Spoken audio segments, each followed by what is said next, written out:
Good morning, students. As in economics, we have started index number and we have completed our one topic, that is a simple index number or unweighted index number. That includes two methods, simple aggregative method और simple average price related method. और hope कि मैंने आपको 3 numericals दिए थे first, वो आपने complete कर लिए होंगे. And today we are going to start weighted index number. Weighted index number. Clear? That means that method is used when there is a quantity or weights are given with the price. In simple we have given, in simple price index में आपको सिर्फ prices given होते हैं, कोई weight और कोई quantity given नहीं होती. Clear? Then we can use only a simple aggregative or simple average method. Then, but in this case, when we have given a weights or with quantity is given, then this method is used. It has two methods. First one is weighted average relative method and weighted aggregated method.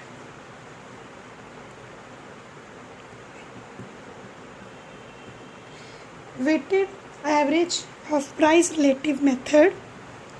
Relative means जब आपको कहीं word relative use हो जाता है, जैसे कि हमने simple में भी किया है, you have to calculate R, that is a relation between previous year price और a करंट ईयर प्राइस. आपको जैसे मैंने बताया था उसमें P1 और P0 गिवन होएगी. P1 means current year price and P0 means base year price. आपको जब भी इंडेक्स कैलकुलेट करना है, आपको बेस ईयर प्राइस को आपने बेस लेना है, जिसके साथ हमें कंपैरिजन करना है with the current year prices. तब हमें पता चलेगा कि कितना उसमें परसेंटेज चेंज हुआ है. क्लियर बच्चे? और इसमें आपको एक क्वांटिटी गिवन होएगी. सॉरी, इन दिस मेथड में आपको क्या है, वेट्स गिवन होएंगे कि प्राइस के साथ उसकी वेटेज गिवन होएगी कि इस प्राइस पे कितने उसकी क्वांटिटी कंज्यूम हुई है, कितनी उसको वेटेज मिली है. क्लियर बच्चे? So here you have to calculate index number with the this formula summation R W over summation W. Clear? आपको इसमें प्राइजेस गिवन होंगे, करंट ईयर, बेस ईयर और वेट्स गिवन होंगे. क्लियर? और आपको सबसे पहले क्या करना है, आर कैलकुलेट करना, that is the relation between current year price और base year price, that is P1 over P0 into 100. Individually हर एक आइटम का आपको कैलकुलेट करना पड़ेगा. फिर आर को आपको W से मल्टीप्लाई, W मीन्स वेट से multiply, then summation W. Clear बच्चे? तो आपका ये one method weighted average of price relative method is completed. Clear? आपको ये इलस्ट्रेशन गिवन है.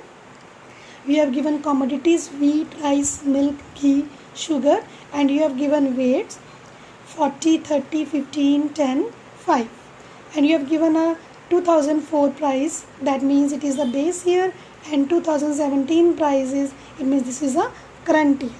और जो बुक्स ओल्ड होंगी उसमें ईयर डिफरेंट होंगे, तो आपने उसके अकॉर्डिंग देख लेना कि आपका प्रीवियस ईयर जो होएगा वो बेस ईयर होएगा और जो लेटेस्ट ईयर होएगा वो आपका करंट ईयर होगा. And year you have given prices according to units.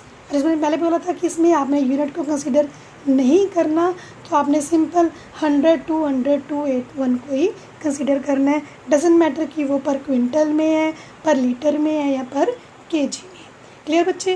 Base year indicated with P0 and current year in price indicated with P1. Then you have to calculate R, P1 over P0, then multiply with W, then you get summation of RW and put the values in this formula. Then you get a weighted index number with the help of weighted average price relative method. Clear बच्चे? Then we are having the most important topic, that is the second method, weighted aggregated method. In this you have given 3 formulas: Laspers, Pastries and Fisher. Clear बच्चे? Laspeyres method में आपको इसमें, जैसे पहले बोला कि इसमें आपको क्वांटिटी भी गिवन होगी, क्वांटिटी विद द प्राइस, कि एक प्राइस पे आपने कितनी क्वांटिटी कंज्यूम की, आपको बेस ईयर क्वांटिटी भी गिवन होएगी और करंट ईयर क्वांटिटी भी गिवन होएगी। So base year quantity indicated with Q0 and current year quantity indicated with Q1। Clear बच्चे? और लास्पियर्स मेथड का फॉर्मूला क्या है? समेशन P1 P0 तो आपने जैसे लेते हो वैसे ही लेना। क्लियर? और लास्पियर्स में आपने डिनोमिनेटर और डिनोमिनेटर दोनों को ही बेस ईयर क्वांटिटी से क्या करना है? मल्टीप्लाई करना है। Clear? P1 Q0 P0 Q0 into 100। Clear बच्चे? आपको P1 भी गिवन होएगा, P0 भी गिवन होएगा, Q1 भी गिवन होएगा, Q0। क्लियर? आपने क्या करना है? सिंपल मल्टीप्लिकेशन है, P1 Q0 का मल्टीप्लाई करोगे और जो मल्टीप्लाई करके उसका क्या करोगे आप? समेशन P1 Q0 लोगे और देन P0 और Q0 को मल्टीप्लाई करोगे। क्लियर? उसका जो सम आएगा उसको P0 Q0 से इंडिकेट करोगे और इसमें वैल्यू पुट कर दोगे तो आपका प्राइस, वेटेड प्राइस इंडेक्स क्या हो जाएगा? कैलकुलेट हो जाएगा। Then in Paasche's method similarly P1 P0 तो आपने ऐसे ही लिखना है, इसको मल्टीप्लाई करना है आपने Q1 Q1 current year prices, current year quantity. Clear? So here P1 Q1 P0 Q1। Clear? उनको मल्टीप्लाई करोगे, जो आंसर है उसकी summation, then put the values in this formula, then you get a weighted index number. Clear बच्चे? Then Fisher method is the combination of दोनों, combination of both the methods, दोनों को अगर हम कंपाइल कर देंगे तो वो हमारा फिशर मेथड बन जाएगा। क्लियर? और फिशर मेथड को हम आइडियल मेथड भी यूज़ करते हैं। अगर आपको मेंशन होएगा एग्जाम में कि आपने लास्पियर्स मेथड यूज़ करना है तो आपने वही यूज़ करना है, पास्चर्स पूछा जाए तो वही यूज़ करना है। अगर आपको पूछे कि use ideal methods to calculate weighted index number, then you have to use only a Fisher price index method. ठीक है बच्चे? तो आपने यही यूज़ करना है। इसके लिए आपको दोनों को कंपाइल कर दोगे, that is summation P1 Q0 summation P0 Q0 into P1 Q1 over P0 Q1। Clear?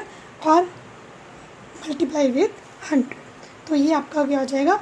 दोनों को कंपाइल करके फिशर आइडियल मेथड बन जाएगा। क्लियर? बस आपने सिंपल मल्टीप्लिकेशन करनी है, बस फॉर्मूला आपको लर्न करना है कि सिंपल माइंड में रखना कि लास्ट ईयर्स में आपने बेस ईयर क्वांटिटी से मल्टीप्लाई करना है, पास्ट ईयर्स में आपने करंट ईयर से, और फिशर में आपने दोनों को L इंटू P। क्लियर बच्चे? दोनों के मल्टीप्लाई और under. Clear?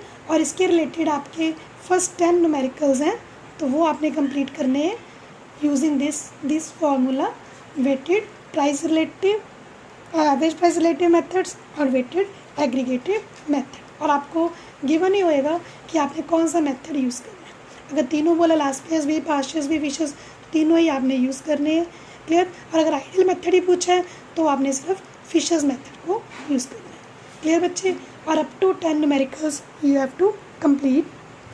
Then our last topic is left, that is CPI, cost of living index, और वो हम कल करेंगे। ठीक है बच्चे? सो यहाँ तक हमें न्यूमेरिकल्स कंप्लीट कर लेना 1 to 10। Thank you and have a nice day.